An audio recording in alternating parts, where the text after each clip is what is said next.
Sir famous TikToker रजब भट्ट, सुनने में आ रहा है उसको फर्दे जुर्म आयद करने लगे। अगर हो गई तो क्या इसके बाद? अच्छा, रजब भट्ट पे मेरे सुनने में आया था कि 376 की एफआईआर ही किसी ने कटवाई थी, उसका फ़र्द जुर्म वगैरह ऐड हो रहा है नेक्स्ट डेट पे। आपसे ही मुझे पता चला है। फ़र्द जुर्म के बाद का जो प्रोसेस होता है वो फ़र्द जुर्म ऐड करने के बाद चार्ज फ्रेम होता है। चार्ज फ्रेम के बाद फिर आएंगे इसमें जो विटनेसेस हैं, विटनेसेस पे फिर क्रॉस होगा। देन फिर जाके डिसाइड होगा कि क्या रजब भट्ट इसमें बेगुनाह है या रजब भट्ट इसमें गुनाहगार है। अगर गुनाहगार हुआ तो फिर इसे फॉर लाइफ इम्प्रिजनमेंट भी हो सकती है, उसे जेल भी जाना पड़ सकता है। तो कितने साल की सज़ा होगी अगर जेल जाना पड़ा? इसमें अमूमन जो चल रही है वो उम्र कैद होती है, ठीक है। इसमें सज़ाए मौत भी हो सकती है, ठीक है। तो इसमें उम्र कैद तो कंफर्म है अगर ये गुनाहगार निकलता है। अदरवाइज़ किसी ने फेम लेने के लिए ये चीज़ें सारी की है क्योंकि एतबार उठ गया है, ठीक है।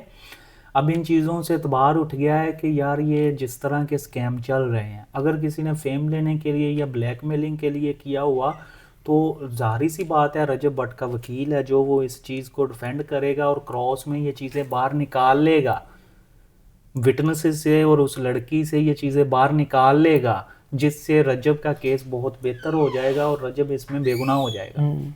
सर मैं देखने आ रहा हूँ बेशुमार टिकटॉकर है, बेशुमार यूट्यूबर है सर, इसी पे बड़े एक्शन है। कोई लोग कहता है फ्रेम हासिल करने के लिए, इनकी गंदी वीडियो भी लीक हो जाती है, सारे मसले इन्हीं के साथ है। हाँ, अमूमन मैंने देखा है कि ज़्यादातर लोग फेम हासिल करने के लिए इनके ख़िलाफ़ एप्लीकेशंस भी दे रहे हैं, इनके ख़िलाफ़ मुख्तलिफ जो वीडियोस भी बना रहे हैं। तो मेरी यहाँ पर रजब से एक सबमिशन है, रिक्वेस्ट कर रहा हूँ कि आप थोड़ा सा एहतियात से खेलें मेरे भाई। खेलें ज़रूर लेकिन हर बंदे पे ट्रस्ट ना करें, हर बंदे को अपने करीब ना आने दें, थोड़ा सा देखें। खुदा ना ख्वास्ता जिस तरह की चालें चल रहे हैं लोग, इसमें इसका कोई ना कोई नुकसान हो सकता है इस लड़के का, ठीक है। तो हमारे लिए तो हर मुसलमान या हर इंसान इम्पोर्टेंट है, उसकी जान, उसका माल, हर चीज़ हम तो उसी एंगल से देखते हैं एज ए लॉयर। मैं तो उसे सुजेशन दे सकता हूँ कि भाई थोड़ा सा एहतियात करें, ये लोग जो आपके पीछे पड़े हुए हैं इनसे थोड़ा सा आप एहतियात के साथ चलें, एहतियात के साथ अपने मामलात करें। क्या कोई दोस्त भी दगा कर सकता है? हाँ, दोस्ती तो अब रह नहीं गई। दोस्ती तो बल्लाज केस में भी आपने देख ली है। तो और भी बहुत सारे हमारे पास जो केसेस आते हैं उनमें दोस्त ही यार मार निकलते हैं। तो इसी तरह से रजब के भी केसेस हम देख रहे हैं कि उसमें कल का दोस्त आज का दुश्मन, आज का दुश्मन कल का दोस्त, इसके एक ये दोस्त चीज़ें की चल बात रही। याद आ गई, वो जरकुनैन, कितने अच्छे फैमिली रिलेशन थे इनकी हाँ आपस जी। में, एक दूसरे की वीडियो दिखानी शुरू हो गई। बस ये वो कहता बमाजरत ये गलत कर रहे सारी हैं। शादी जुल्करनैन भी जो है वो भी गलत कर रहा है। अगर रजब भी किसी की फैमिलीज की वीडियोस दिखाए, जो मैंने नहीं अभी तक रजब की तरफ से देखी, तो ये गलत गलत साइड पे जा रहे एक हैं। अपने दूसरों के माओ घर जाके बहनों का रोटी खाते तुकद्दस रहे, जो अब है ना उसको वो आंटी आंटी कह रहा है। हाँ जी। ये देखे वो काबिल एहतराम है, औरत कोई भी है हमारे लिए वो काबिल एहतराम है, और एक दोस्त की माँ वो आंटी भी है, वो माँ भी है। तो इस पे ज़रा एहतियात करना चाहिए क्योंकि हमेशा ज़िंदगी में एक स्पेस रखनी चाहिए भाई, कि आप अख्तलाफात भी इस हद तक लेके जाओ कि कल आप एक दूसरे के सामने बैठ सको, एक दूसरे को फेस कर सको। ये ना हो कि आप फेस करने के काबिल भी ना रहो। जब आप फैमिलीज़ को हिट करोगे तो मेरे भाई किस तरह से बैठ सकता है कोई भी गैरतमंद बंदा ना, ठीक है।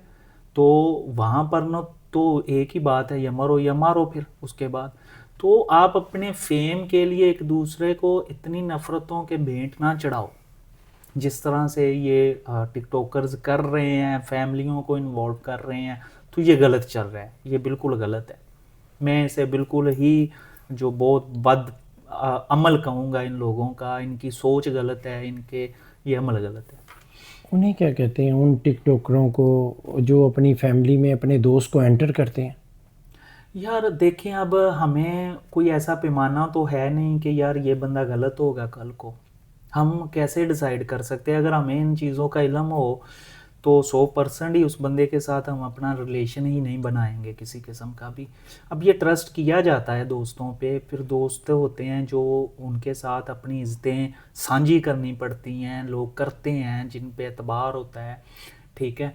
तो लेकिन कल को वो बदल जाए या वो दोस्त ना रहे, तो उसे भी चाहिए कि यार मैं एक हद तक चीज़ों को, मेरी इसके साथ है, मेरे भी दोस्तों में से कुछ दोस्तों के साथ रिलेशंस ख़राब हुए हैं, कोई एक दो के साथ, लेकिन अमूमन मैं जब से अपनी लाइफ में मेरे जो वो कहते होते हैं ना चड्डी फ्रेंड है, वो आज भी मेरे साथ दोस्ती में हैं। मेरे जो प्राइमरी के दोस्त हैं वो भी हैं, और मेरे जो यूनिवर्सिटी के हैं वो भी मेरे साथ हैं, लेकिन उनमें से कोई एक आधे के साथ मेरी कुछ अरसे के लिए मुखालफत रही है किसी इशू पर। तो ईमानदारी की बात है, मैंने उसे सिर्फ़ और सिर्फ इतना समझा कि मुझे इसे बुलाना नहीं चाहिए। मैंने कोई स्टेटमेंट नहीं उसके खिलाफ दी, और 4 साल बाद वो बंदा जब मेरे साथ उसकी सुलह हुई दोबारा से, तो वो इस बात पे हैरान था कि रफ़ाकत भाई इतना बड़ा इशू हुआ था, आपकी कोई स्टेटमेंट ही नहीं आई। मैंने कहा यार दोस्त को तो नज़रों से बुला लेना ही वो उसकी नज़रों से गिर जाता है, तो उसकी सबसे बड़ी सज़ा तो मैं ये समझता हूँ कि आप उसे बुलाना ही छोड़ दो, उससे दूर हो जाओ। लेकिन अगर आप नहीं आपकी बर्दाश्त ये कर रही चीज़ें, तो आप कम से कम फैमिली को हिट नहीं करना चाहिए, ठीक है। उनके साथ जो बैठ के नवाले खाए हैं, कम से कम उनकी इज्जत रखनी चाहिए। दोस्त तो मैरी भी था, मैरी के साथ तो फिर बहुत ज़्यादती हुई है, बहुत ज़्यादती हुई है। अगर उसके साथ कुछ हुआ है, मेरे सुनने में आया है कि उसका एनकाउंटर हो गया है, लेकिन अभी ये खबर सच पे है भी कि नहीं, लेकिन ये ज़्यादती हुई है। उधर भी हो रहा था, पहले कहती है तू बहुत अच्छा है, बहुत अच्छा है, सब काम में ये बेहतर औरत है, का आड़ी खेला जा रहा है ना, देखें जी। आप सब काम में बेहतर है, एक किले तुझे नाम कर देती हूँ, मेरे भाई को भी वीडियो बना, उधर भी सेंड कर। अब ऐसा ही सब हुआ है, गलत है सर, ऐसा ही हुआ है। और ये पता नहीं किस तरफ चल पड़े हैं, ये हमारे महकमे हैं बिल्कुल ही, जो सजा औरत तो का दोनों को होनी चाहिए, दोनों को होनी चाहिए। देखिए इस पे दोनों को होनी चाहिए, बल्कि औरत को ज़्यादा होनी चाहिए, जिसने पूरे ख़ानदान के लोगों को मार दिया। एक किस्म के वो मर गए हैं, फिरते रहे जिंदा लाशों की तरह फिरते रहे, लेकिन एक गैरतमंद बंदा तो मर जाता है इसके बाद। वो कहती है मुझे नशा करा के सारा गलत काम कराया गया।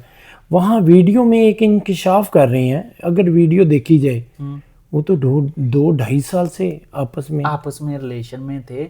बस ये वो वीडियो वायरल हुई है, तो उसने अपनी जो स्टेटमेंट चेंज कर दी है, और उसी स्टेटमेंट को इन्होंने जो है फर्स्ट प्रायोरिटी देते हुए उसे बेकसूर कर दिया। हमारी अदालतों ने उसकी बेल एक्सेप्ट कर ली। चले बेल एक्सेप्ट होने का तो मैरी की भी हो सकती थी, उसकी भी हो सकती थी, लेकिन जो सीसीडी ने अगर रोल अदा किया है ऐसा कुछ, तो वो गलत हुआ है। उसे अदालतों के मरूने मिन्नत छोड़ देना चाहिए था, क्योंकि अदालतें इसे डिसाइड करती, रजामंदी से हो रहा था। वो 371A में जा रहा था, वो जना में तो जा ही नहीं रहा था। 371A होता है कि आप अपनी मर्ज़ी के साथ दोनों अगर किसी किस्म का भी रिलेशन बना के चला रहे हैं, या कुछ पैसों के लिए चला रहे हैं, तो वो इस तरह से होता है। तो इन्होंने वो गलत किया है, मैं बिल्कुल भी उसकी सपोर्ट नहीं करूँगा। चलिए लास्ट में क्या करनी, मैं लास्ट में यही कहूँगा कि जितने भी अगर ये टिकटॉकर मेरे भाई हैं सारे, हर मुसलमान मेरा भाई है, ज़रा थोड़ा सा एहतियात किया करें एक दूसरे के ख़िलाफ़ कोई भी स्टेटमेंट देने से। अपनी जो फैमिलियों को, उनकी फैमिलियों को ज़रा प्रोटेक्ट किया करें, आपस में जो भी आपने करना है। और सेकंडली मैं ये पहले भी मैंने कहा है कि अगर कोई रिलेशन है, तो आजकल ये ब्लैकमेलर ग्रोह बहुत ज़्यादा छाए हुए हैं। आप किसी को भी मिलने ना जाएं, बिल्कुल आपके साथ किसी किस्म का भी स्कैम हो सकता है, और आपकी फैमिली को इसका बहुत बड़ा हर्जाना भुगतना पड़ेगा। आपकी लाइफ की शक्ल में भी हो सकता है, आपकी जो फाइनेंशियल भी हो सकता है, इज़्ज़त भी आप लोगों की जा सकती है। इसलिए थोड़ा सा एहतियात करें किसी को मिलने से।